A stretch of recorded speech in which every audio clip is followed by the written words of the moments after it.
9টাই বাজিবৰ সময় হ'ল। এতিয়াও মোৰ ব্ৰেকফাষ্ট হোৱা নাই। অফিচত যাবৰ কাৰণে মই লেট হৈ আছোঁ। এই জোনালীজনী ক'ত মৰিল? তাইক ৰখি থাকিলেই নহ'ব। মই কেণ্টিনৰ পৰাই কিবা এটা খাব লাগিব অফিচত। কি হ'ল তৰালি? তই এনেকৈ মুড অফ কৰি আছা যে? তুমি দেখিছা টাইম কিমান হৈছে? দেখিছোঁ, 9টা বাজিছে আৰু মই তোমাৰ কাৰণে তোমাৰ ফেভৰেট আলু পৰঠা বনাইছোঁ। মই জানো তুমি নাস্তাৰ কাৰণে ৰখি আছা। তুমি উঠাত লেট কৰিছা কাৰণে মই নাস্তা বনাই অলপ বাহিৰত ফুৰিব গৈছিলোঁ। এতিয়া আৰু মোৰ নাস্তা খোৱাৰ সময় নাই, লেট হৈছে বহুত। অফিচত যাওঁ, পাপা আহিব। তুমি পাপাৰ হাতত মোৰ কাৰণে লাঞ্চটো পেক কৰি দিবা। ইমানো দেৰি হোৱা নাই দিয়া। তৰালি, তুমি বহাচোন, মই নাস্তা লৈ আহোঁ তোমাৰ কাৰণে। তুমি কথাবোৰ বুজি নোপোৱা কিয় জোনালী? অফিচত মোৰ ঢেৰ কাম আছে।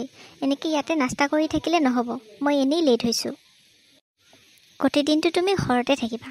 জানো ঘৰত থাকি কি কৰা। অফিচত কিমানবোৰ কাম, সেইবোৰ চব মইহে চম্ভালিব লাগে। পাপা আৰু মইহে জানো কিমানবোৰ প্ৰেছাৰ আমাৰ মূৰৰ ওপৰত। তোমাৰ আৰু কি, খাই বৈ এতিয়া টিভি চাই থাকিবা, মোবাইল টিপি থাকিবা। মই জানো তৰালি, তুমি অফিচত বহুত কাম কৰা আৰু পাপাও। সেইকাৰণে কৈছোঁ, গৰম গৰম আলু পৰঠা বনাইছোঁ, তুমি অলপমান খাই যোৱা। মই ক'লোৱেই দেখোন, মোৰ কাৰণে পেক কৰি দিবা পাপাৰ হাতত। এতিয়া মোৰ সময় নাই। কেৱল অফিচৰ কামখিনি কৰিলে এজন মানুহ যে ডাঙৰ হয়, তেনেকুৱা নহয় কিন্তু দেই তৰালি। এখন ঘৰতো সৰু ডাঙৰ কিমানবোৰ কাম থাকে, সেইখিনি জনাও দৰকাৰ আমাৰ। হ'ব, মই তোমাৰ এইবোৰ লেকচাৰ শুনি নাথাকোঁ। আই এম গেটিং লেট, বাই। অফিচৰ কামখিনি কৰি তাই ভাবে গতিকে তাইয়ে চলাই আছে। Good morning papa. Morning my sweet heart. পিছে মোৰ কিন্তু বহুত ভোক লাগিছে দেই। তুমি ব্ৰেকফাষ্টৰ কাৰণে কি বনাইছা? মইতো আপোনাৰ আৰু তৰালিৰ ফেভৰেট আলু পৰঠাই বনাইছিলোঁ, কিন্তু তাই নোখোৱাকৈ গ'ল। আহা, আপোনাক দিওঁ। আইও মোৰ লখিমীজনী, ৰাতিপুৱা ইমান কষ্ট কিয় কৰিব লাগে? এইবোৰ আৰু কষ্ট নেকি পাপা? মোৰ ভাল লাগে এনেকৈ কৰি। আৰু তৰালি কৈছে তাৰ কাৰণে আপুনি আলু পৰঠা পেক কৰি লৈ যাব। মই টিফিনত দি দিওঁ। ইমান আৰু অফিচত কি কাম? খাইতো যাব পাৰিল হয় ঘৰতে। এই ছোৱালীজনী আৰু অফিচটোতে বিজি থাকিব খুব ভাল পায়। একো নহয় দিয়া পাপা, তৰালি অফিচত যায় কাৰণে আপোনাৰো বহুতখিনি হেল্প হয়। সেইটোতো হয়, কিন্তু আচল কামটোতো তুমি কৰা ন? মই কি কৰোঁ পাপা? অফিচত যে কাম কৰাৰ কাৰণে যিখিনি এনাৰ্জি লাগে, সেইখিনি তুমি বনোৱা খানা খায়েতো পাওঁ আমি। ইছ পাপা, আপুনি আজি আৰু কি কয়? কেতিয়াবা চিন্তাই হয়, এই লখিমী ছোৱালী দুজনী ঘৰৰ পৰা গ'লে মোৰ যে কি অৱস্থা হ'ব। ইছ পাপা, ৰাতিপুৱা আপুনি কি এইবোৰ কথা লৈ বহিল? আহা, মই আপোনাক ব্ৰেকফাষ্ট দিওঁ। ঠিক আছে, ব'লা। ইমান ভাগৰে দুখাৰে আহিল অফিচৰ পৰা আৰু এতিয়া পাৰ্টি এখনলৈ যাব লাগে। আজি আৰু ৰেষ্ট কৰিবৰ সময় নাপাম কিজানি। জোনালীক কওঁ ৰ'বা, ভাল এযোৰ ড্ৰেছ মোৰ কাৰণে ওলাই ৰাখিবৰ কাৰণে। মই ফ্ৰেছ হৈ আহোঁ। জোনালী, তুমি আহিছা যেতিয়া ভালে হৈছে দিয়া। মোৰ কাৰণে ভাল এযোৰ ড্ৰেছ ওলাই দিয়া না, মোৰ এখন পাৰ্টিলৈ যাব আছে। তুমি এনেকৈ ভাগৰে দুখাৰে আহিছা, এতিয়া আৰু পাৰ্টি কৰিব যাবা? আজি যাব নালাগে দিয়া, আমি ঘৰত সকলোৱে মিলি একেলগে ডিনাৰ কৰোঁ। মই যাবই লাগিব। সেই পাৰ্টিখন মোৰ কাৰণে বহুত ইম্পৰ্টেণ্ট। তাতে বিজনেছৰ ক্লাইণ্ট কেইজনমানৰ লগত মোৰ মিটিঙো আছে। তৰালি, তুমি ইমান কাম লৈ ব্যস্ত কিয় থাকা কোৱাচোন? অলপমান নিজক সময় দিবা, ফেমিলিক সময় দিবা। চোৱা জোনালী, অফিচত ইমানবোৰ কাম নকৰিলে নহয়। আৰু তুমি সেইবোৰ কি বুজিবা? তুমি গোটেই দিনটো এনেকৈ ঘৰতে থাকা, তো তুমি ব্যস্ততা ইমান বুজি নাপাবা হা। জানো মই অফিচত নাযাওঁ, ঘৰতে থাকোঁ, কিন্তু ঘৰৰ কামবোৰতো কম নহয়। ঘৰতো কিমান কাম থাকে। প্লিজ, এই ৰাতিপুৱা উঠি দুজন মানুহৰ কাৰণে ব্ৰেকফাষ্ট বনোৱা, লাঞ্চত কিবা এটা বনোৱা, ডিনাৰত কিবা এটা বনোৱা, সেইটো বহুত ইজি হয়।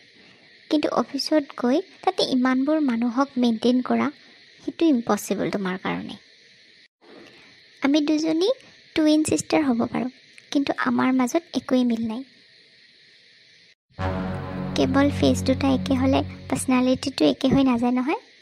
তুমি বহুত বেলেগ, মোতকৈ বহুত ডিফাৰেণ্ট হয়। তুমি আৰু পাপাই সকলোবোৰ কামেই চম্ভালা, সেইকাৰণে মোৰ অফিচত যাব লগাই নহয়। ভাবোঁ ঘৰখনকে অলপ ঠিক ঠাক কৰি ৰাখোঁ। সেইবোৰ তোমাৰ কাম নকৰাৰ বাহানা। তুমি ঘৰত থাকি আৰাম কৰিবই বিচৰা। ঠিক আছে, তোমাৰ এনেকৈ থাকি ভাল লাগে, তুমি এনেকৈ থাকা।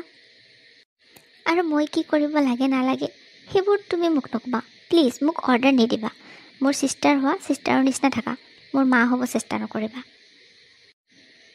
মই জানো তুমি তেনেকৈ ক'বা, কিন্তু চাবা যেতিয়া মই এইখন ঘৰত নাথাকিম তুমি সকলোতকৈ বেছি মোক মিছ কৰিবা।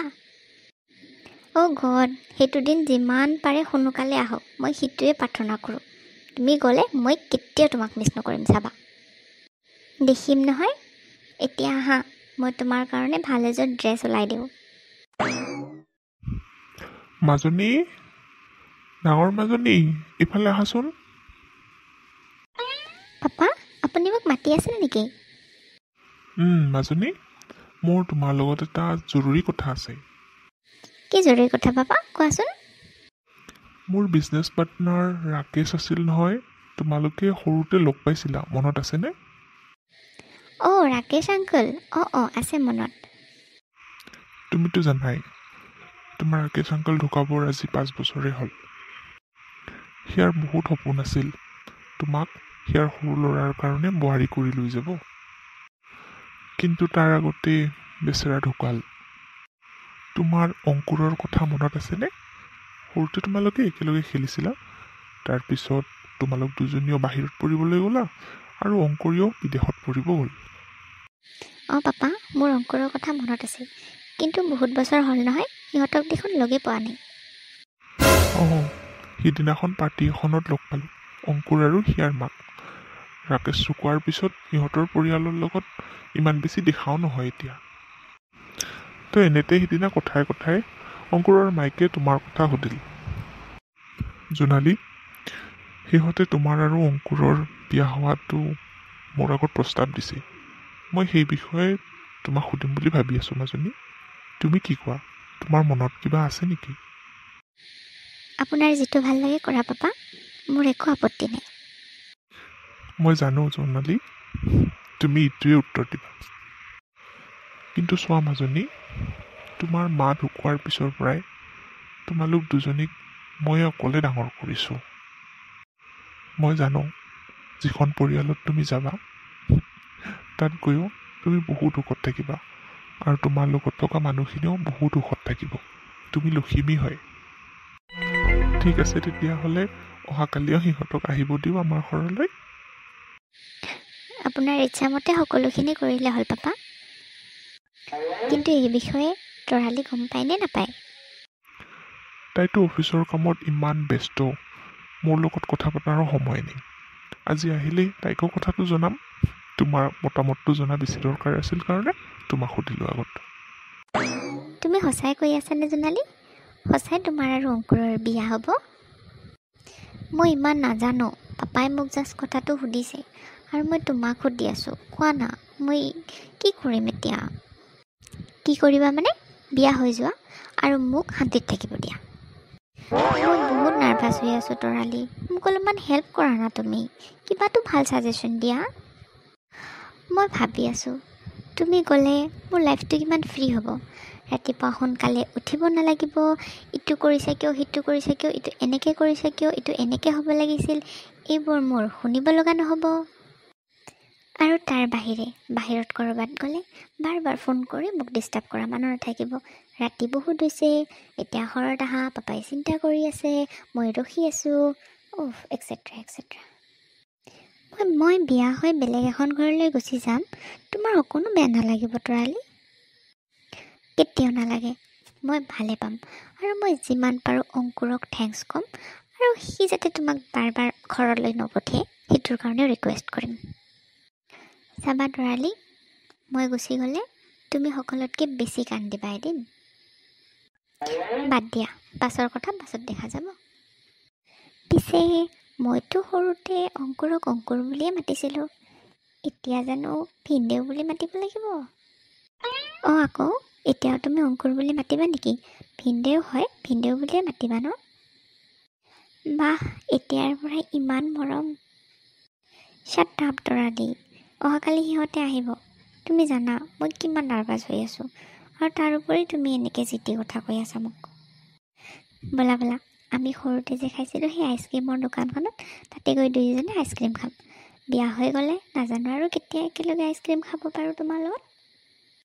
আমি প্ৰত্যেক ছানডে আহিম দিয়া, একেলগে মিলি আইচক্ৰীম খাম। তাৰমানে তুমি বিয়াৰ পিছতো মোক শান্তিত থাকিব নিদিবা।